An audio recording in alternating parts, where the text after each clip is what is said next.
بسم اللہ الرحمن الرحیم۔ فیکٹری سٹی کے معزز ناظرین کو السلام علیکم۔ دوستو، قدرت ہدایت کے دروازے کب کھول دے اس کا علم ممکن نہیں۔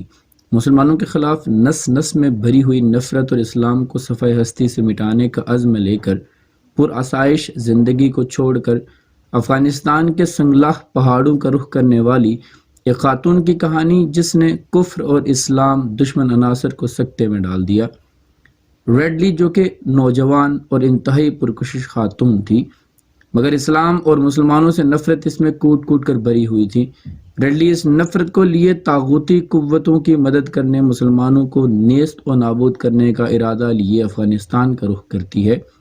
ریڈلی، جو کہ لندن کی ایک اخبار دی سنڈے ٹائمز میں ایک صحافی کی حیثیت سے کام کرتی تھی، 9/11 کے بعد اس کو رپورٹنگ کے لیے افغانستان بھیجنے کا پلان کیا گیا۔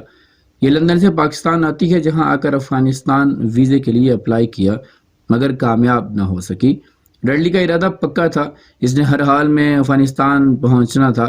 بالآخر اس مقصد میں کامیاب ہو جاتی ہے۔ اس نے ایک افغان باشندے کی مدد سے جعلی شناختی کارڈ بنوایا اور افغانستان جانے کی میں کامیاب ہو جاتی ہے۔ وہ افغانی نوجوان گائیڈ بن کر ریڈلی کو اپنے گاؤں لے گیا تو وہاں کے لوگوں کی مہمان نوازی نے اس کے دل و دماغ پر مثبت اثر ڈالا۔ ریڈلی اپنی کتاب مائی جرنی ٹو اسلام میں لکھتی ہے کہ وہ اپنے گائیڈ کے ساتھ جب آگے بڑھی تو اس سفر میں اس کی ملاقات ایک دراز قد نوجوان سے ہوتی ہے۔ نوجوان نے میرے گلے میں لٹکتے کارڈ اور کیمرے کو دیکھ کر اندازہ لگا لیا کہ وہ کوئی صحافی ہے۔ نوجوان نے وہ کیمرہ لیا اور گھوڑے سے نیچے اتر گیا۔ اتنی دیر میں کچھ اور لوگ بھی ادھر آ جاتے ہیں۔ اس وقت میں سوچ رہی تھی کہ مجھ سے زیادہ مظلوم اور کوئی نہ ہوگا، کیونکہ دنیا کے ظالم ترین لوگوں میں گری ہوئی تھی۔ ریڈلی اپنی کتاب میں لکھتی ہے کہ ان لوگوں میں سے کوئی بھی اس کے قریب نہ آیا اور نہ ہی چھوا، نہ ہی کسی نے کوئی بات کی۔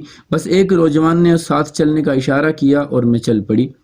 تھوڑی دیر چلنے کے بعد ہم ایسے مقام پر پہنچے جہاں پتھر ہی پتھر تھے۔ ایک شخص ایک خاتون کے ساتھ آیا اور اس خاتون نے حکم کے مطابق میری تلاشی لینا شروع کر دی۔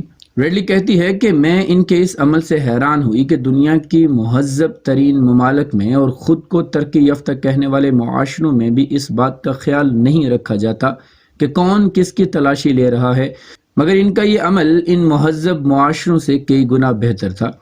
ریڈلی کہتی ہے کہ تلاشی کے دوران جب کپڑے اوپر اٹھائے گئے تو تمام مرد حضرات منہ پھیر کر کھڑے ہو گئے۔ یہ عمل دیکھ کر مجھے اپنے مہذب ہونے پر شرم محسوس ہوئی۔ تلاشی کے بعد مجھے گرفتار کر لیا گیا۔ دوران گرفتاری میں نے ان سے وائرلیس فون مانگا تاکہ میں اپنے گھر والوں کو اطلاع دے سکوں، جس پر مجاہدین نے انکار کر دیا۔ ان کا انکار کرنا تھا کہ میں نے بھی احتجاجاً بھوک ہڑتال کر دی۔ ریڈلی کہتی ہے کہ مجھے ایک بار بھی یہ خیال آیا کہ میری بھوک ہڑتال سے ان درندوں پر کیا فرق پڑے گا، مگر میں حیران ہوئی جب دیکھا کہ بھوک نے مجھے نڈال کیا تو ڈاکٹرز کو بلایا گیا اور میرا علاج معالجہ کروایا گیا۔ ان کے اس رویے نے مجھے بہت متاثر کیا۔ ایک دن ایک مجاہد نے ٹرانسلیٹر کی مدد سے مجھے سمجھایا کہ ان کا کمانڈر اس سے ملنے آ رہا ہے، لہٰذا وہ ان سے کوئی بدتمیزی نہ کرے۔ ریڈلی نے کہا کہ تھی تو میں ان کی قید میں، مگر ان لوگوں نے مجھے مکمل پردے اور عزت و احترام کے ساتھ رکھا۔ اتنے میں دروازے پر دستک ہوتی ہے۔ میں نے دروازہ کھولا، سامنے ایک نوجوان چہرے پر داڑھی اندر آنے کی اجازت طلب کرنے لگا۔